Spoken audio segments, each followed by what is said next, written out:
Это кто рядом с тобой сидит? Это Ибрашка. И кто? Ибрашка. Кто он тебе? Братик. Особенный пассажир Аиша Ажигова вернулась домой. Девочку встречали сегодня в аэропорту Магаз. Казани в виде лишения свободы сроком на 13 лет. Исполнить колония особого режима без ограничения свободы. 13 лет тюрьмы особого режима. В Сунжинском районном суде вынесен окончательный приговор по делу 7-летней давности.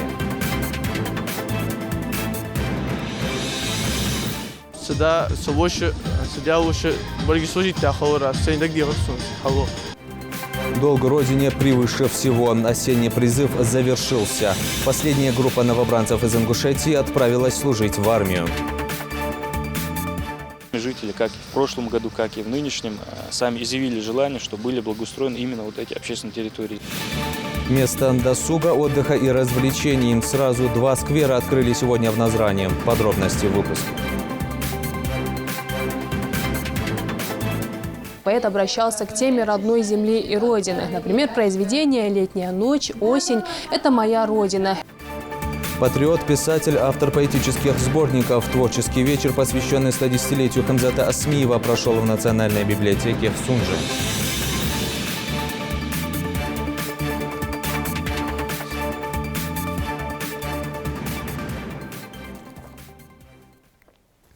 На канале Ингушетия новости 24. Здравствуйте.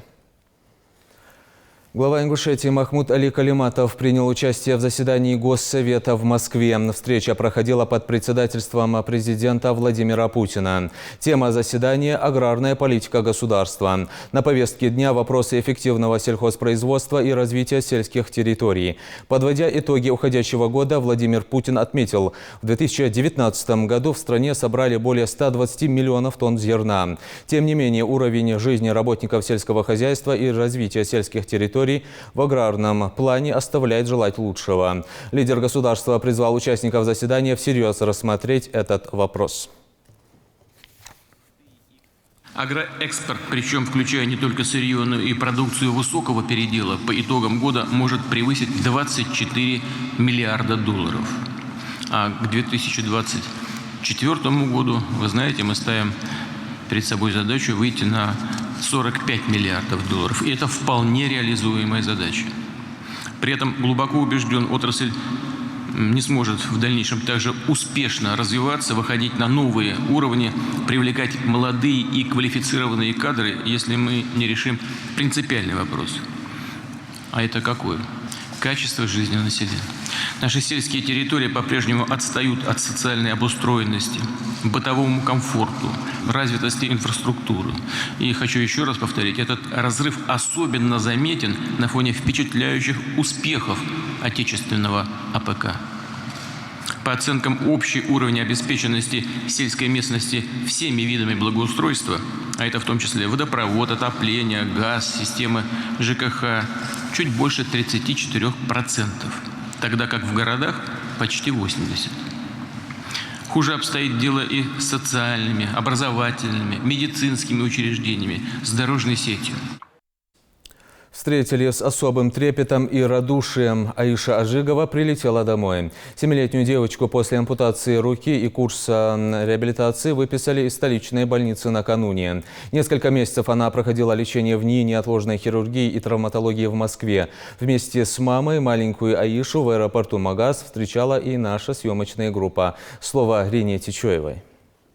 Маленькая Аиша больше 4 месяцев переживала вся страна. Особенно волновались и молились здесь, в родной Ингушетии. Девочка очень многое пережила. Побои ей наносила родная тетя. Именно она довела ее до тяжелого состояния. Потом за жизнь ребенка боролись лучшие столичные медики. Ампутация руки, долгие годы лечения, реабилитации. Вот сегодня самолет приземляется здесь, в родной Ингушетии, где она должна начать новую жизнь. На борту самолета особенно пассажир. К такому вниманию журналистов 7-летняя Аиша за эти месяцы, кажется, уже привыкла. Уставшая, но счастливая девочка наконец на родине. Там, на небе, они с мамой долго разговаривали и строили планы. Теперь все будет по-другому. Они вместе начнут строить мир, который в какой-то момент начал рушиться. Она хотела к брату поехать побыстрее. Вот чувствует. Видно, что она хорошо чувствует, активная, бегает. К приезду Аиши готовились. Весь день братья Тимур и Ибрашка наряжали елку, которая, видимо, очень понравилась девочке. Не теряя времени, все начали разбирать новогодние подарки. Это кто рядом с тобой сидит? Это Ибрашка. И кто? Ибрашка. Кто он тебе? Братик. А вон тот кто? А вон, вот Это который. тоже братик. А его как зовут? Брат. Его Тимур и Ибрашка. Тимур и Ибрашка. Нет, его Ибрашка, а это Тимур. Аиша будет жить со своей мамой. Новую квартиру для них снял и оплатил за год вперед член Совета Федерации Билан Хамчиев. Район подбирали специально. Здесь рядом школа, в которую, скорее всего, уже в следующем году пойдет Аиша. Самое главное сейчас для девочки внимание и любовь. Ей этого очень не хватало. Нам надо вернуться в Москву через минимум 2 месяца на подготовленную протезу.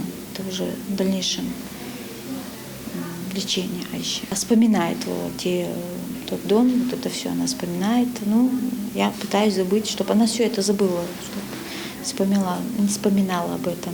Я хочу своих детей побыстрее обнять и поговорить с ним, посидеть. Я радуюсь, что я уже дома, что девочка со мной, и мы с ней больше не расстанемся в дальнейшем. Семье предстоит решить много социальных и адаптационных вопросов. Ребенок будет под пристальным вниманием социальных органов. Момент, когда мы упустили ситуацию именно с трагедией, естественно, уже нельзя допустить не то что с Аишей, но и в общем в республике. Мы совместно с органами опеки и попечительства, с сотрудниками ПДН, участковыми, КДН, комиссия по делам несовершеннолетних, естественно, будем отслеживать, смотреть, в каких условиях ребенок проживает, в каких условиях ребенок живет. Самое главное, самая первая теперь задача – это задача мамы. Смотреть за детьми и выполнять свои родительские обязанности. Как отметил адвокат-представитель матери Аиши Лиды Ажиговой Елена Мисалова, все социальные обязательства будут выполнены. Ребенка нужно поставить в первую очередь на учет и определить группу инвалидности. Первый социальный вопрос, который будет решаться в отношении девочки, это, значит, медико-социальное, значит, все вопросы, связанные с адаптацией ребенка, все вопросы, связанные с, значит, получением инвалидности ребенка, с постановкой на учет, значит, и наблюдением ребенка в дальнейшем. Значит, как сказала мама, планируется, что ребенок через 2 месяца должен поехать в Москву на контрольные, значит, лечебные процедуры. В дальнейшем, от которых зависит, когда, в какие сроки она получит и протезы. В первую очередь Аише нужно отдохнуть. Впереди еще курсы лечения и социальной адаптации. К Новому году у семьи свои планы. Этот праздник они отметят все вместе, так как мечтала Аиша. Мороженое пока нельзя, а вот шоколадок хватит надолго. Лина Сычоева, Адам Далаков. Новости 24. 6 участников от Ингушетии вышли в полуфинал конкурса управленцев «Лидеры России-2020». Это один из проектов президентской платформы «Россия – страна возможностей». В очные региональные полуфиналы в целом приглашены около 3000 конкурсантов. От Северокавказского федерального округа 332 человека. Все, кто прошел в следующий этап, теперь должны выполнить дополнительное тестирование. В январе и феврале во всех федеральных округах пройдут полуфиналы, в ходе которых участники будут состязаться за право выхода в суперфинал. В этот этап выйдут только 300 конкурсантов. Все они получат образовательный грант в размере 1 миллиона рублей. Победителями конкурса станут 100 участников, наставниками которых выступят ведущие управленцы страны. Суперфинал конкурса пройдет в марте 2020 года. Раскрыть преступление и найти убийцу следователям помогла зубная щетка. В Сунжинском районном суде вынесен окончательный приговор по делу 7-летней давности. Бытовая ссора, переросшая в жестокое преступление. В результате 105-я статья, часть 1. К 13 годам тюрьмы особого режима приговорен Артем Рассохин за убийство человека. Признал ли он свою вину и раскаивается ли уже осужденный в содеянном? Из зала суда репортаж Микаила Тангиева. Определить Рассохину Артему Владимировичу наказание в виде лишения свободы сроком на 13 лет. Исполнить колонии особого режима без ограничения свободы. 13 лет тюремного заключения за убийство человека. Таков окончательный вердикт судьи. На скамье подсудимых Артем Рассохин, теперь уже осужденный за свое деяние, совершенное почти 7 лет назад. Работая на агропромышленном комплексе в станице Троицкой, он находился в вагончике местного сторожа. В ходе распития спиртных напитков Артем попросил у сторожа разрешения прокатиться на его автомобиле, но получил отказ. Именно это и послужило отправной точкой к дальнейшему сценарию развития событий этого преступления. Затаив обиду на знакомого, Рассохин решил отомстить ему и нанес несколько ударов тяжелым предметом по голове. При осмотре места происшествия и осмотре трупа установлено, что на теле потерпевшего были обнаружены многочисленные повреждения в области головы. И как установлено следствие, преступление было совершено с использованием орудия, а именно железного молотка. Преступление, ввиду неустановления лица, подлежащего привлечению в качестве обвиняемого, осталось нераскрытым, и на протяжении 6 лет следствие было приостановлено. Совершив убийство, Рассохин поспешил скрыться с места преступления, после чего был объявлен розыск. Но идеального преступления без улик, как известно, не бывает. Это в очередной раз доказали следователи Сунжского следственного комитета. Внимательно изучив личные вещи преступника, оставленные им после совершения преступления, особый интерес вызвал предмет личной гигиены в виде зубной щетки. Казалось бы, незначительная деталь, но именно она и стала ключом к разгадке этого дела. С места происшествия среди предметов личной гигиены была изъята зубная щетка, на котором, значит, судья-эксперты обнаружили геном. Вот. Именно по этому геному было определено лицо, которое в настоящее время осуждено Сунжским судом, это Рассохин Артем. Значит, он был таким образом установлен. На каждом из судебных слушаний, вплоть до оглашения окончательного приговора, в зале суда находилась вдова покойного. Все эти годы она и 2 ее дочери надеялись, что убийцу найдут и накажут по всей строгости закона. По словам Эссет, боль от смерти мужа никуда не уйдет. Но сегодня, наконец-то, справедливость восторжествовала.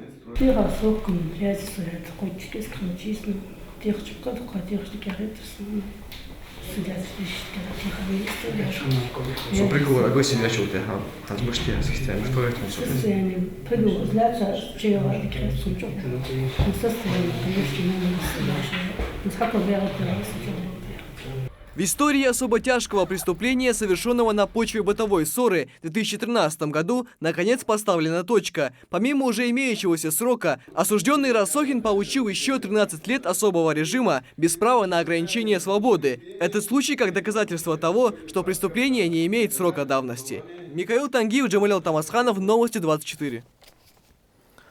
Более 1 миллиарда рублей выделят Ингушетии в 2020 году для обеспечения жильем вынужденных переселенцев из Чечни. Эти деньги позволят решить вопрос жилищного обеспечения более 320 семей. В текущем году вынужденным переселенцам выдано 292 жилищных сертификата на общую сумму 980 миллионов рублей по госпрограмме обеспечения доступным и комфортным жильем и коммунальными услугами граждан Российской Федерации. Вузовское образование и наука. Всероссийская научно-практическая конференция прошла сегодня в стенах научной библиотеки ИНГУ. В мероприятии приняли участие более 40 человек, в числе которых ученые и профессоры, научные сотрудники, преподаватели вузов, а также студенты и аспиранты. Целью конференции стало объединение специалистов различных областей научного знания, работников образовательных учреждений, научно-исследовательских организаций вокруг обсуждения основных проблем науки и образования. Исходя из тематики докладов руководителей секции, провели работу по 4 направлениям: общественные дисциплины, естественная наука, агрономия, зоотехника, филология и другие. Наука – это такая вещь, скажем, что надо каждому заниматься этим делом. До этого у нас была тоже такая конференция «Наука 0+». То есть так в мире, если думать, что каждый человек должен с этой наукой хоть с нуля начинать, поэтому постепенно совершенствуя, постепенно укрепляя, углубляя эти знания, которые у нас были в прошлом году.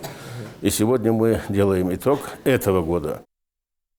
140 новобранцев из Ингушетии пополнили ряды вооруженных сил России в ходе осенней призывной кампании. Последняя группа призывников отправилась в армию сегодня. Провожали молодых людей по традиции в военном комиссариате региона. 10 новобранцев будут проходить срочную службу в сухопутных войсках. Репортаж Зелимхана Калоева.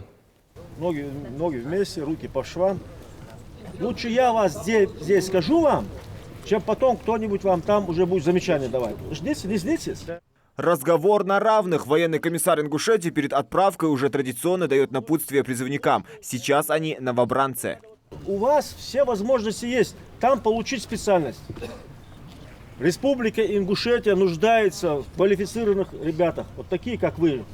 Вы сейчас убудете, дали, получите эту специальность, потом придете через год сюда и будете уже поднимать нашу республику. Через 3 месяца, да, вот кто имеет среднее техническое образование, высшее, вы имеете право заключить контракт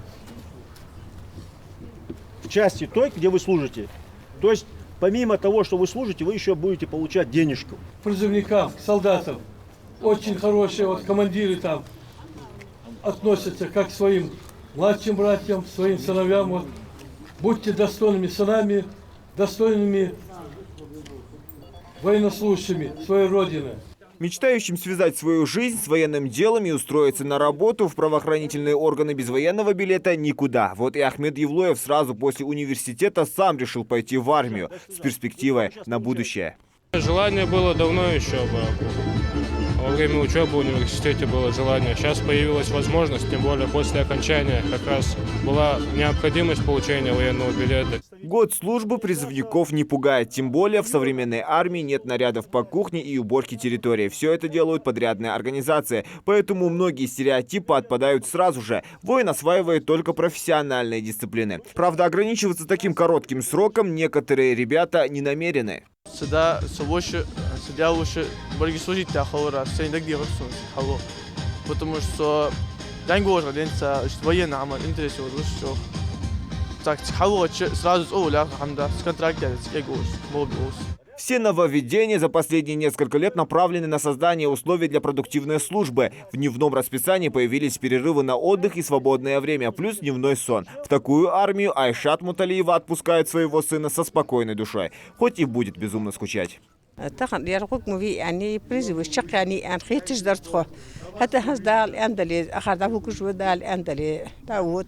دال ماش بابو بس مسبق ماكش ماش خالب ماش اللي بغلقي مالدو أدب ماش اللي بسنده Переживать дитя. переживать что это أنا عشيت أنا قصة دعوة شخالش خال مديفون هذا اللي دعوة شخالش خال خيرتون هذا ده عدلو ياخر سيدي شوك بس عدلو ياخر وقتك. Все 10 рядовых будут служить в сухопутных войсках. Путь предстоит в Нарафаминск Московской области. Ребята распределят по разным подразделениям. Это мотострелковые, танковые, ракетные, инженерные войска и не только. Но до этого им предстоит пройти курс молодого бойца. Мы как старшая команда, мы просто привозим людей, так сказать, в дивизию, а дальше их забирают подразделения, которые занимаются, так сказать, отбором в курс молодого бойца. Там они проходят, так сказать, первые ступени, как они должны себя вести, как общение с начальством и так далее, и вообще там попробовать себя. А дальше уже приходят уже с большими знаниями, так сказать, об армии. Радимхан Магушкова специально приехала проводить новобранцев в армию. Место, куда они отправляются, ей знакомо. Поэтому за ребят не переживает. Она не первый год возглавляет комитет по защите прав военнослужащих и выручает ингушских призывников, оказавшихся в сложной ситуации. Самое главное, чтобы наши ребята служили достойно. Все-таки говорят, воспитание багажей, который человек выносит из своего дома. Но я знаю, что одно, что наши ребята воспитаны по уставу и думаю, что они сумеют служить нормально и вернуться нормально домой. Это уже последняя десятка ингушских новобранцев в этом году. Всего с начала осеннего призыва служить отправились в общей сложности 140 человек. Гражданские вещи отправились в мешок на хранение. Основная одежда, военная форма. Все необходимое уже выдали каждому новобранцу по такой сумке. Тут в комплект входит мужской специальный гигиенический набор, резиновые перчатки, кружка. В общем, все, начиная от перчаток, заканчивая щипчиками для ногтей. Такой комплект позволит ребятам чувствовать себя комфортно даже в непривычных для них условиях армейской жизни. Провожают ребят, как обычно, шумно, дружно, целыми семьями. Многие из них идут по стопам своих отцов и дядей, которые четко обозначили нерушимые правила Кодекса воина. Уже через пару дней они впервые услышат грозное командирское ротоподъем. Зелимхан Калоев, Майрбек Миржоев, Новости 24. В преддверии Нового года в образовательных учреждениях региона проходят новогодние утренники. В лицее и детском саду Магаса тоже состоялось праздничное мероприятие. Для учеников организовали новогоднее представление. Поздравить детей пришли Дед Мороз со Снегурочкой и другие знакомые им с детства сказочные персонажи. Все это сопровождалось веселыми песнями, загадками и зажигательными танцами.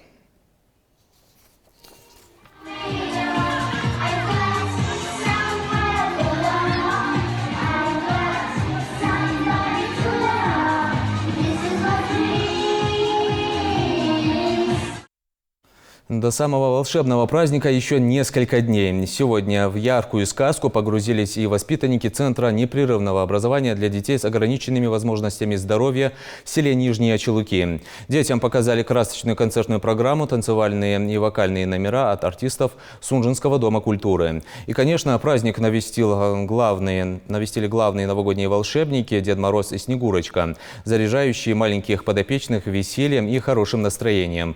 Организаторами представления выступили сотрудники мемориального комплекса жертвам репрессий. Некоторое время назад мы сюда приезжали, представляли тоже небольшое такое видеопредставление было, мультики были, то есть небольшая развлекательная программа была. И после этого мы решили еще приехать к Новому году. Вот, к счастью, мы смогли организовать этот наш праздник небольшой для детей. И мы видим, сколько радости и ожидания в этих глазах, сколько непосредственности и действительно искренности и веры в какую-то сказку и чудо.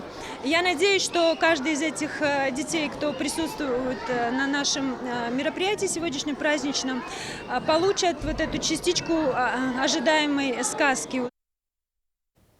Сразу 2 сквера открыли сегодня в Назране. Благоустройство общественных территорий стало возможным благодаря успешной реализации партийного проекта «Единой России. Комфортная городская среда». Судя по месту расположения, оформлению и благоустройству, скверы станут излюбленным местом досуга горожан и гостей города. Подробности в сюжете.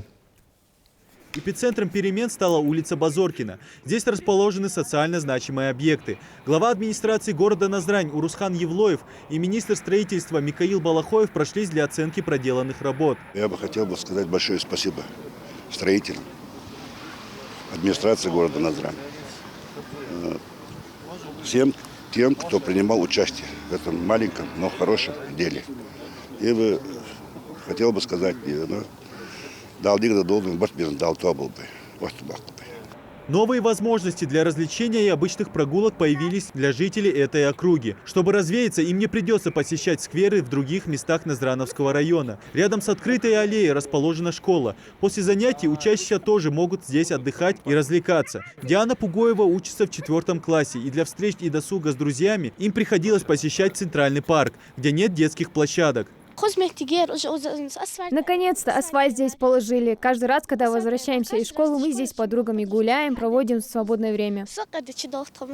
Сквер расположен напротив 4-й школы. Здесь расставлено 10 скамеек, столько же мусорных урн, 500 квадратных метров тротуарного полотна. Территория озелененная хвойными и лиственными деревьями, освещается фонарями на 24 столбах. Этот сквер стал продолжением основной аллеи, построенной еще в 2018 году по партийному проекту. Расширить решили из-за предпочтений жителей по результатам онлайн-голосования.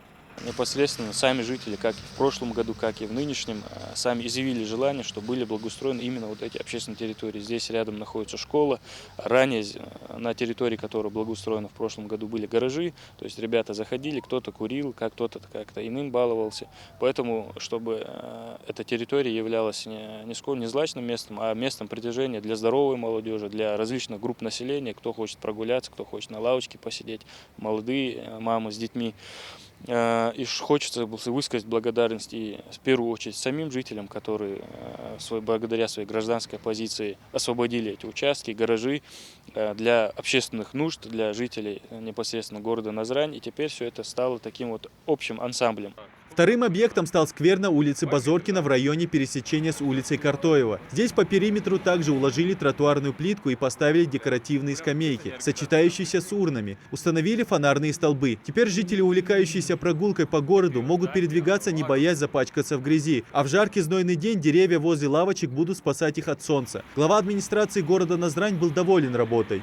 Весной здесь будет трава, озеленение, все будет гораздо приятнее, гораздо красивее выглядит. Тут и сейчас на самом деле очень много детей, прохожих, и родителей с колясками, поэтому люди радуются, благодарят. Глава города уверен, что обустройство городских территорий необходимо проводить на основании обращений и инициатив местных жителей. А на каждом этапе реализации проекта «Городская среда» должен присутствовать общественный контроль. Идрис Ижиев, Адам Гулоев, Хамзат Халухоев, Новости 24. Первая пресс-конференция юных журналистов прошла в первой школе Назрани. Мероприятие прошло в форме промежуточного экзамена для выявления степени усвоенных навыков. Автор проекта, который реализуется на ГТРК Ингушетия, Зарема Аздоева. В числе экспертов на пресс-конференцию юных журналистов пригласили руководителя газеты «Ингушетия» Шамсудина Бокова, исполняющего обязанности начальника управления внутренней политики администрации и главы и правительства республики Тамару Мальсагову, директора ГТРК Ингушетия Берса Евлоева и других. Все детки подготовили и задали интереснейшие вопросы, которые как раз-таки касаются как их школьной жизни, так и жизни нашей республики. Эксперты, которые провели колоссальную работу, выслушав все 45 вопросов, даже чуть больше, они выбрали всего 3 лучших. Хотя все 45, на мой взгляд, были призовые.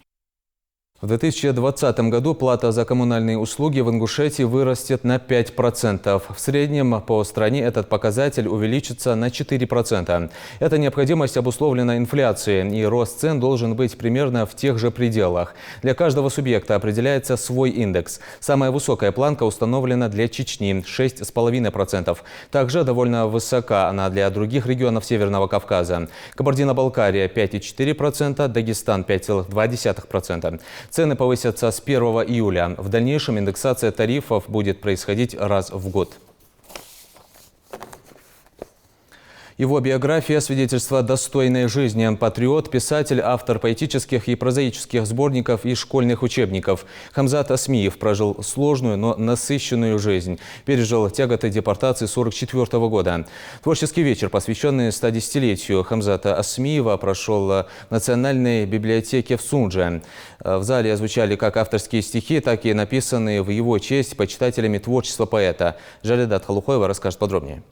Речи юрты доркашси, бахар мух поэта, бочи хестадеш галми, бяширышка дотыждага.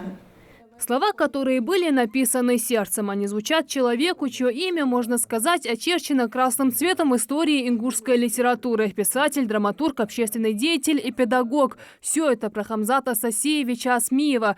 Поэта вспоминают близкие, коллеги и просто почитатели.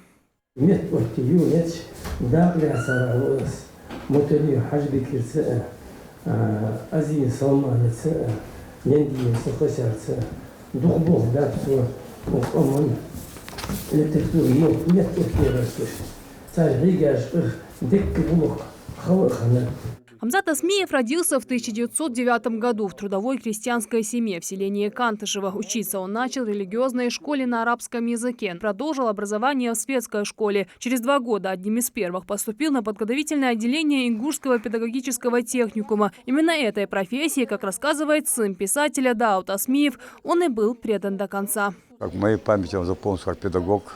В Северном Казахстане работал. Он был директор школы.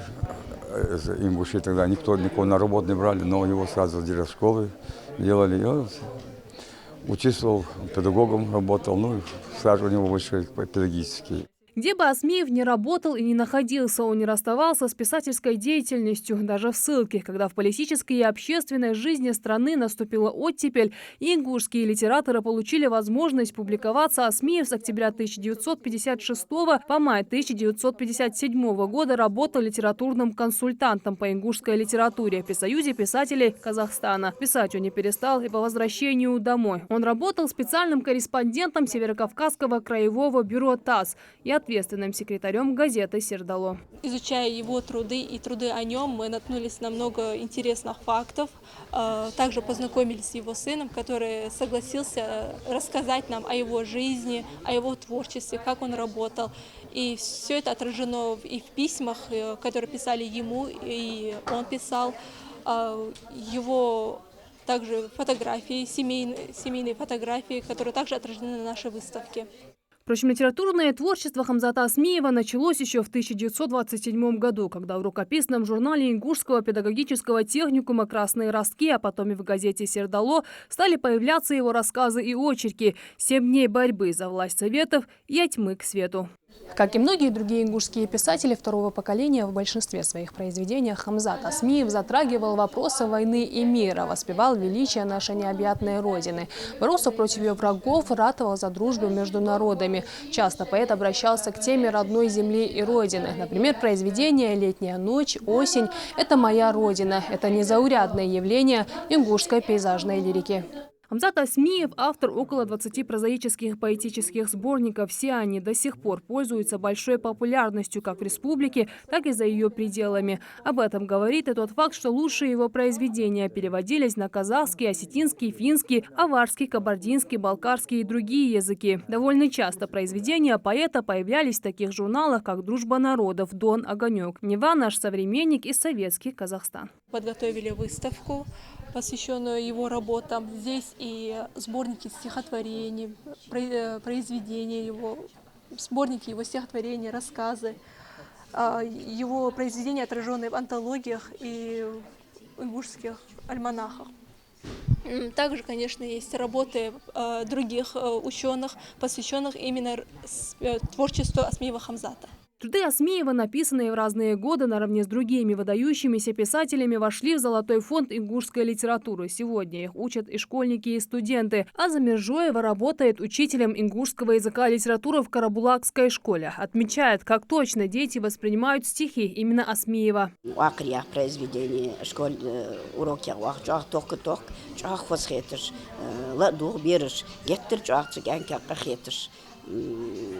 белгал яхках цим произведение же закирж хозбелгал яхи декрет что есть ходишь. На памятный вечер Аза пришла подготовленная женщина, написала стихотворение в память о писателе. Его с чувством презентовал один из ее учеников.